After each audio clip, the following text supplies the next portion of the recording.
স্বৈরাচারী এরশাদ সরকারের পতনের মধ্য দিয়ে ১৯৭১ সালের পর বাংলাদেশের জনগণ আরেকটি বিজয় প্রত্যক্ষ করলেন। সেই সঙ্গে প্রত্যক্ষ করলেন আরেকটি পরাজয়। বিজয় এই কারণে যে দীর্ঘ ৯ বছর স্বৈরশাসন, দুর্নীতি, লণ্ঠন, দমন, নির্যাতন, শোষণ ও সামরিকীকরণের নেতৃত্ব দানকারী সরকার জনগণের সম্মিলিত প্রতিরোধের মুখে পরাজিত হয়েছে। প্রমাণিত হয়েছে জনগণের শক্তি অপ্রতিরোধ্য। আবার পরাজয় এই কারণে যে দীর্ঘদিনের সংগ্রাম, আন্দোলন এবং অনেক আত্মত্যাগের পর স্বৈরাচারী সরকারের পতন হলেও ক্ষমতা জনগণের হাতে আসেনি। ক্ষমতা তাদের হাতেই রয়ে গেছে যারা স্বৈরাচারী এরশাদ সরকারের ক্ষমতার খুঁটি ছিল। এই খুঁটিগুলোর অবস্থান ও ভূমিকা এখন আগের চেয়েও অনেক পরিষ্কার। এগুলো হচ্ছে সাম্রাজ্যবাদ, সামরিক জেনারেল ও বেসামরিক সচিবদের নেতৃত্বাধীন সামরিক বেসামরিক আমলাতন্ত্র, লুটেরা, ধনিক গোষ্ঠী, কমিশনভোগী, ইন্ডেন্টর, বড় ব্যবসায়ী, চোরচালানি, মালিক মহাজন, দালাল এবং ধর্মীয় ফ্যাসিবাদী সাম্প্রদায়িক সহ প্রতিক্রিয়াশীল অপশক্তি সমূহ। তথ্যসূত্র: এরশাদ সরকারের পতন, জনগণের অধিকার ও ক্ষমতা এবং নতুন সম্ভাবনা। আনু মোহাম্মদ, জানুয়ারি ১৯৯১। বই রাষ্ট্র ও রাজনীতি, বাংলাদেশের ২ দশক, সন্দেশ প্রকাশনী।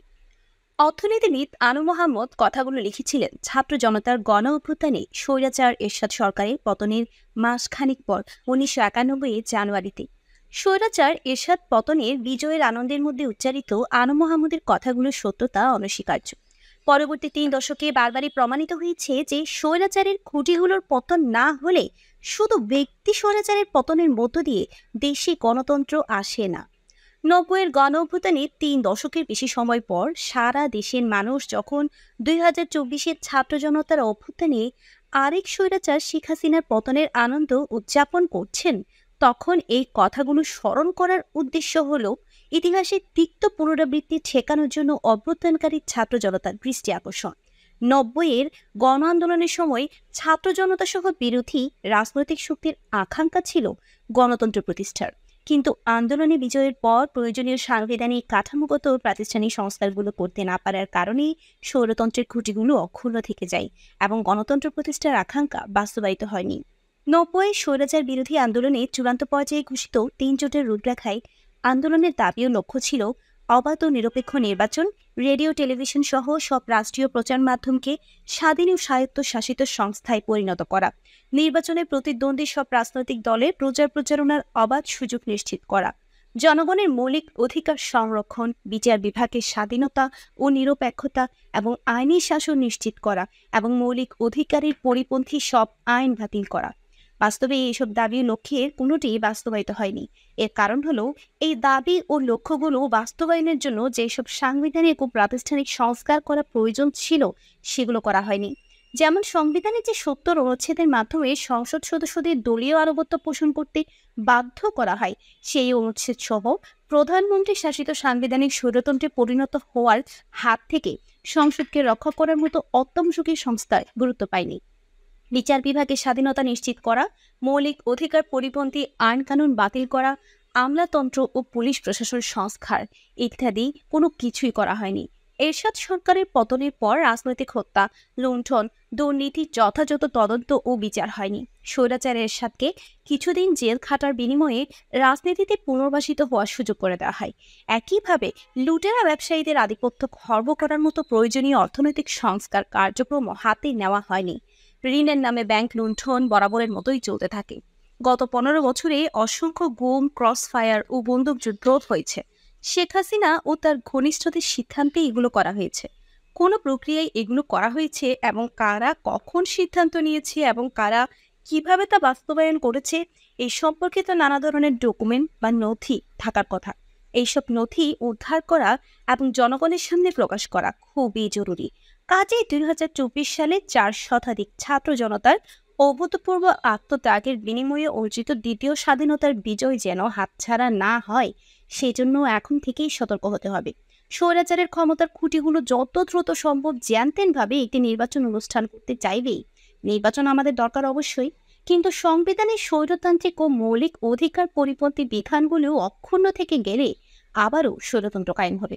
কাজেই নির্বাচনের উদ্দেশ্য হতে হবে গণপরিষদ গঠন করে সংবিধান সংস্কার ও নতুন সংবিধানের মাধ্যমে পরবর্তী সরকার গঠন ও পরিচালনা।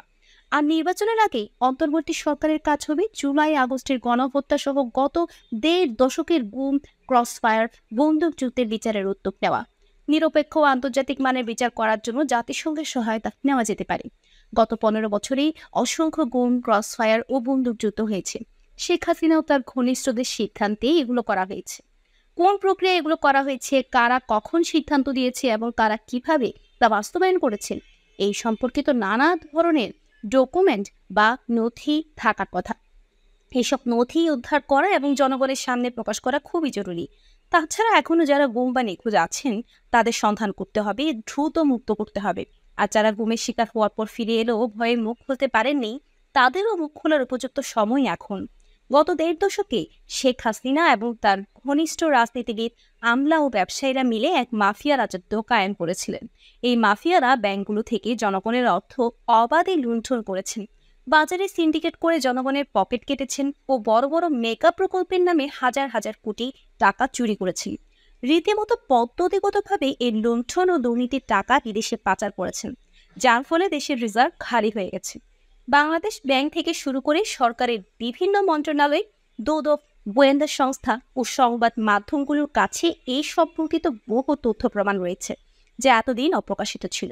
এগুলো অবিলম্বে প্রকাশ করতে হবে।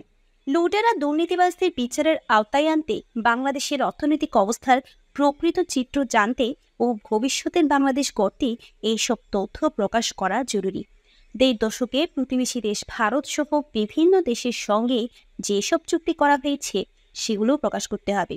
বিদ্যুৎ ও জ্বালানি খাতে রেন্টাল, কুইক রেন্টাল সহ যেসব চুক্তি হয়েছে সেগুলোও প্রকাশ করতে হবে। এই সময় দেশি বিদেশি গোষ্ঠীর সঙ্গে স্বাক্ষরিত চুক্তিগুলো কতটা দেশের স্বার্থ রক্ষা করেছে আর কতটা বিদেশি স্বার্থে করা হয়েছে তার মূল্যায়নে গণকমিশন গঠন করে শ্বেতপত্র প্রকাশ করতে হবে। স্বৈরাচার হাসিনা সরকারের পতন হলেও স্বৈরাচারী শাসনের খুঁটিগুলো এখনও অক্ষুণ্ণ। ফলে এইসব পদক্ষেপ নেওয়ার পথে পদে পদে বাধা আসবে। এ ব্যাপারে অভ্যুত্থানকারী ছাত্র জনতাকে যথেষ্ট সজাগ ও সচেষ্ট থাকতে হবে।